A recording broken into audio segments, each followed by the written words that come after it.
Hello and welcome back to another video. In this video I'm going to show you how I've been going over making languages and stuff for my fictional fantasy races. So yeah. So the first thing you need to know if you want to know how I built my languages and stuff is that I am not Tolkien. I cannot make a fully formed language that actually fully makes sense, knowing what we know about how languages develop and stuff. That's just something that I'm probably never going to be good at. However, you don't need to actually be good at something or make something that's good. You just gotta make it look like you made something good in fantasy setting. On this sheet of paper is for my 4 main non-human races, which I showed off in a previous video, and basically they're faux languages, let's call them. Faux from fake or false in Latin, I believe, and languages because they're languages. So instead of being a full language, I just make some root words, like sia equals magic, or tria is horse, etc. So you make some root words, and then you kind of smush them together. Like the Jayaku, or for example, the Tazu, you see how I made the name Tazu. So I just came up with some random stuff that kind of felt right for some of the root words.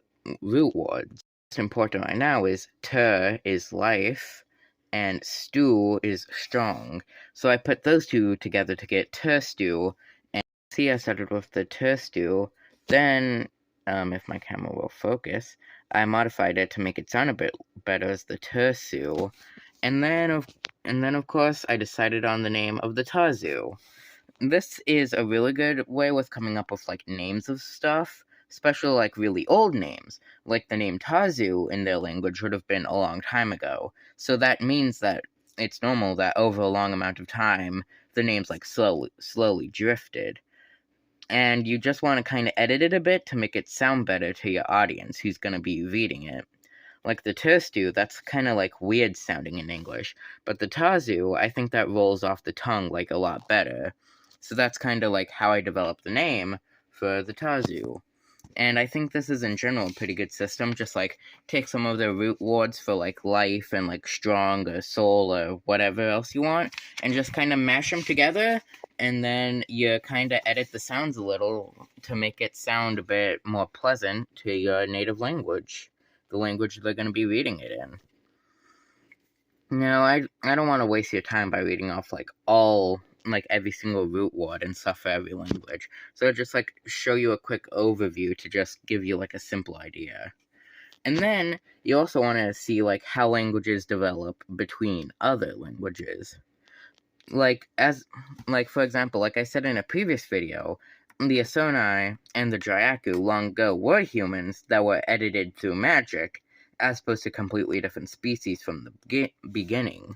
So you'd expect their words would be similar to English, especially more so than those two. However, because it was around 6,000 years ago, to put it into perspective, in our real world, English has only been around modern English is only a few hundred years old, and Old English is only around 1,000.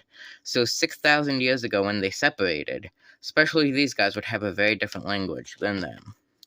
But in my world, they don't actually speak different languages. Most of the world all speaks a single language that I've just called common, which is just English. And the reason behind that, I know some people would do that just out of ease, and some people wouldn't do that because, it's less realistic.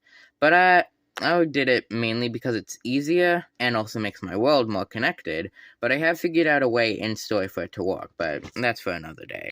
I really have one more big piece of advice, and that's to, only really make words for what's important to your people. For example, the Jayaku have a word for horse when most of the rest don't. The only other ones that do are the Hanvians, and that's specifically because I'm trying to develop a name that the Hanvians call the Jayaku. So that's the only reason I've come up with the word horse. So for these, you mainly want to come up with words that will especially associate with specific people. For example, Hanvians, they have one for air and sky and magic, all of them have, but they are the most magical, so it makes sense that their word. Magic is very interesting, like how I use the word for it, because it shows a lot. Like, for example, the Tazu don't have magic as often. So magic, I made it Aku, which sounds really different than most of the rest of their language, mainly because magic is like a foreign thing to them, so of course the word should sound somewhat foreign. Same with foreigner outsider, Hugh, which, comes from human.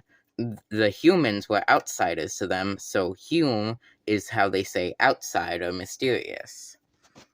And that's basically all the things I have to say about languages and stuff. I'm probably going to be posting videos less often, but I'll try. I've also had trouble coming up with video concepts, but it shouldn't be that hard to think of some for the near future. But anyway, please subscribe. It'd be nice to see this channel grow. Have a good day, and bye!